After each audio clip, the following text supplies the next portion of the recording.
जय गुरुदेव। यदि स्थान विशेष जैसे मंदिर, सत्संग, कीर्तन इत्यादि में जाने पर भाव उदय हो जाता है तो साधक का कर्तव्य क्या है? गुरु महाराज, इस संबंध में स्थिति बड़ी स्पष्ट है। अदीक्षितों के समक्ष क्रियाएं करना वर्जित है। इससे शक्ति संक्रमण का भय रहता है। अतः साधक के लिए यही उचित है कि जब तक साधक में इतनी मानसिक क्षमता विकसित नहीं हो जाए कि वह अपनी क्रियाओं पर संयम रख सके, तब तक साधक को यहाँ जाने पर क्रियाएं आरंभ हो जाती हैं वहाँ जाना ही नहीं चाहिए। क्रियाएं प्रकट और अप्रकट दो प्रकार की होती हैं। प्रकट क्रियाओं में ही शक्ति संक्रमण का भय है। अप्रकट क्रियाओं में क्रियाएं साधक के अंतर में ही होती हैं, बाहर से पता भी नहीं चलता। ऐसी अप्रकट क्रियाएं के होने पर शक्ति संक्रमण का कोई भय नहीं।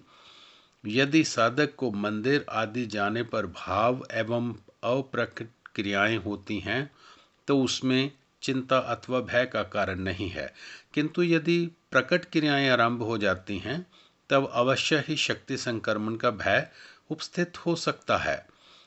तब साधक को ऐसे स्थान पर जाना बंद करने का ही विकल्प शेष रहता है। प्रश्न: यदि घर में कुछ व्यक्ति दीक्षित हों किंतु अन्य अदीक्षित हों तो साधना के लिए किन विशेष बातों का ध्यान रखना आवश्यक है? गुरु महाराज, ऐसी स्थिति में अदीक्षक व्यक्तियों के प्रति संक्रमण का भय बना रहता है। अतः ये आवश्यक है कि उनके समक्ष साधन नहीं किया जाए। इसलिए अलग साधन कक्ष का होना पहली अनिवार्यता है।